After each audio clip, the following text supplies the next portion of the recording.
Everyone, maths मंत्रा में आपका स्वागत है। आज हम स्टैंडर्ड 6 चैप्टर नंबर 6 के क्वेश्चन नंबर 6 से स्टार्ट करेंगे और ये पेज नंबर 57 है।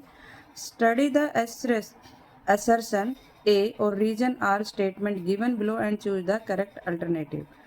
असर्शन गिवन है breadth of the rectangle whose perimeter 160 centimetre and length है 16 सेंटीमीटर एंड आर 10 सेंटीमीटर। क्या दिया गया है? पेरीमीटर दिया गया है, length 16 centimetre, are 10 centimetre. Breadth of the rectangle क्या होगी? तो ये है पेरीमीटर ऑफ रेक्टेंगल का फार्मूला होता है 2 into length plus breadth. Region में ठीक है।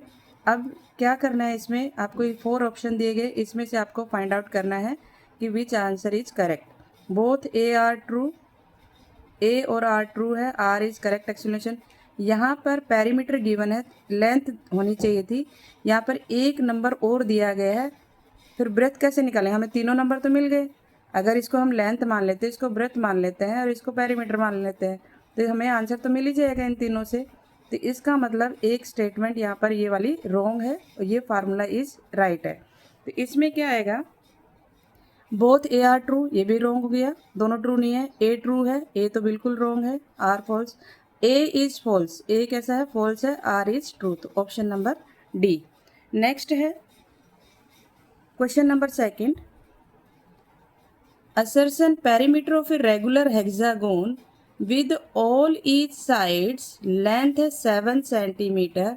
हेक्सागोन है तो हेक्सागोन में 6 साइड होती है। अगर वन साइड गिवन है 7, तो इसका जो पेरीमीटर होगा वो होगा 42।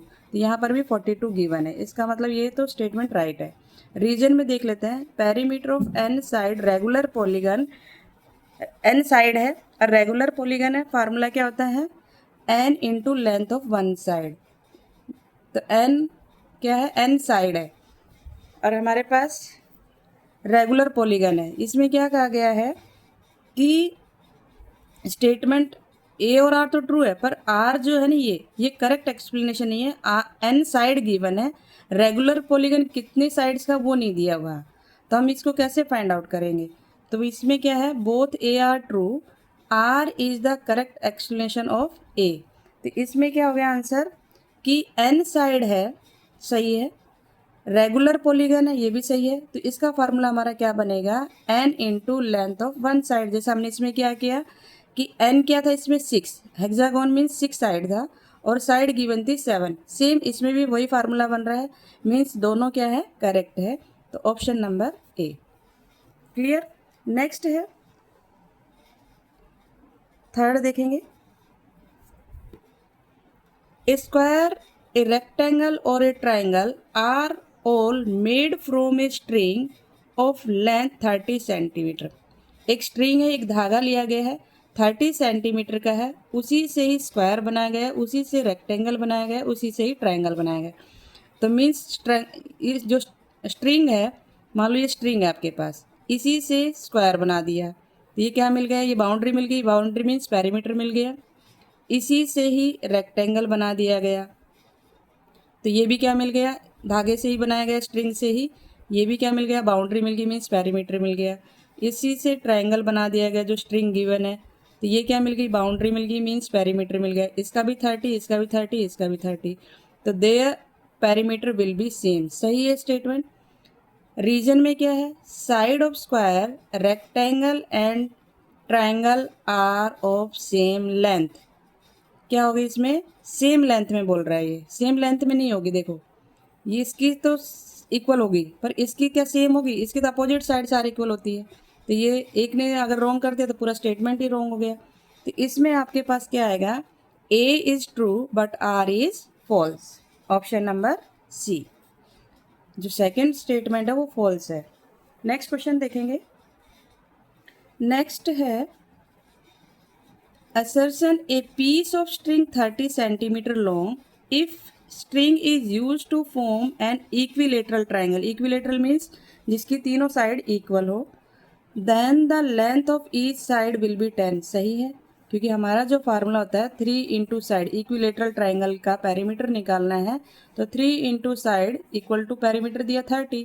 तो साइड फाइंड करने के लिए हम क्या करेंगे?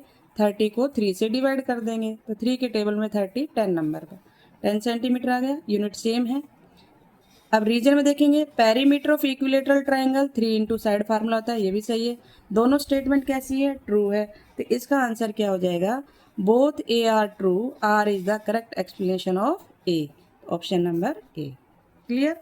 नेक्स्ट क्वेश्चन है फिफ्थ देखेंगे, the cost of fencing a rectangular park of length 200 metre, breadth है 50 metre, at the rate of 15 rupees per metre 7000 बन रहा है। ठीक है, अब इसको पहले हमें सोल्व करना पड़ेगा। 200 और 50 है, ये आपके सामने एक रेक्टेंगल है, ये 200 है और ये आपका 50 है, तो अपोजिट साइड भी 200, ये 50, या तो 2 इंटू लेंथ प्लस ब्रेथ करके फार्मूला जो है ये यूज़ कर लो, या फिर इनको ऐड करके कर सकते हो। तो ये 250 500 हो गया। 500 को जब हम 15 से मल्टीप्लाई करेंगे तो 15 5 जा 75 होता है, 7500, और यहाँ पर दिया गया है 7000, तो इसका मतलब ये स्टेटमेंट कैसा हो गया, रॉन्ग। पर पेरीमीटर ऑफ रेक्टेंगल का फार्मूला सही है, तो आर जो है वो सही है, ए इज फॉल्स। तो आंसर क्या होगा इसका, option number D, A is false but R is true. Clear. Next question है filling the blanks worksheet problem based on area. अभी तक आपने पेरीमीटर सीखा था, अब हम एरिया सीखेंगे। एरिया क्या होता है, जो स्पेस आपने ऑक्यूपाई किया है that is called area.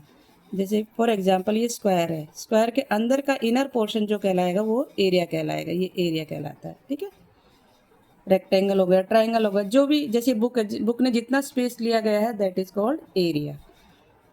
The area of rectangle is 20 centimetre square, area given है रेक्टेंगल का। If the breadth is 4 centimetre then its length, आपको लेंथ फाइंड करना है। एरिया ऑफ रेक्टेंगल का फार्मूला होता है L into B, area of rectangle का formula होता है L इंटू बी, इसमें मल्टीप्लाई करते हैं। इससे पहले का जो फार्मूला था पेरीमीटर फाइंड करने का वो क्या था, देखिए इसमें कंफ्यूज नहीं होना है, यहाँ पर फार्मूला गिवन है 2 into length plus breath perimeter of rectangle, perimeter means boundary, याद रखना है।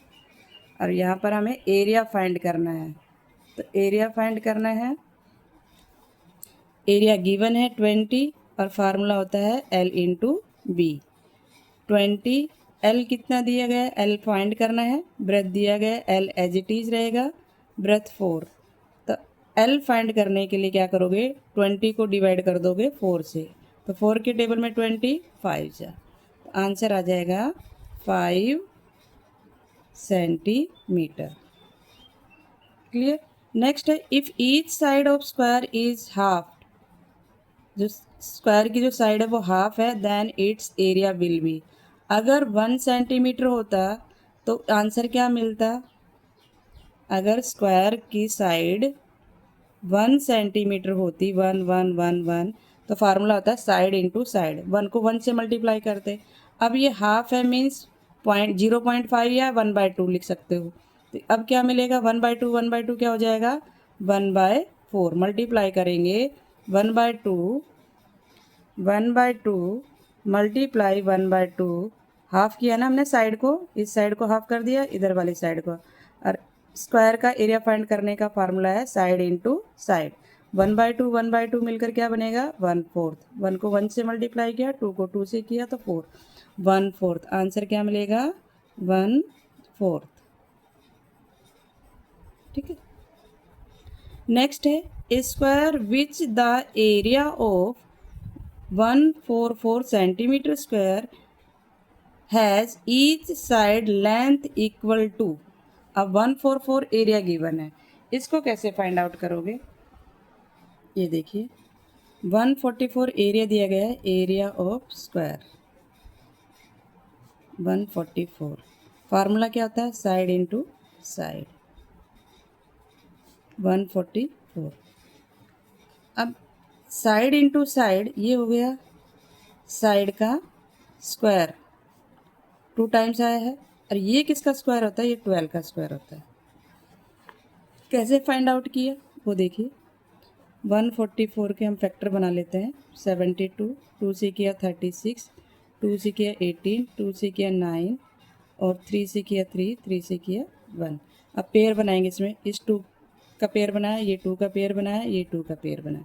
ये पेयर में से आपको एक लेना है, इस पेयर में से एक लेना है और इस पेयर में से आपको एक लेना है।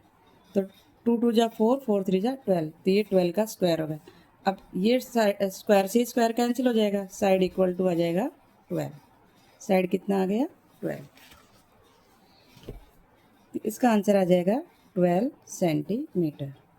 नेक्स्ट है, if the area of one rectangular box is 50 metre square. Area हमेशा याद रखना स्क्वायर फॉर्म में लिखा जाएगा, m की पावर 2 लिखा होगा या स्क्वायर मीटर लिखा होगा, इस तरीके से लिखा होता है। जैसे स्क्वायर यूनिट लिखा है ना, यूनिट में मीटर सेंटीमीटर कुछ भी आ सकता है, तो स्क्वायर जरूर होगा, या तो स्क्वायर लिखेंगे या पावर 2 लगाएंगे। एरिया में कंपलसरी होता है।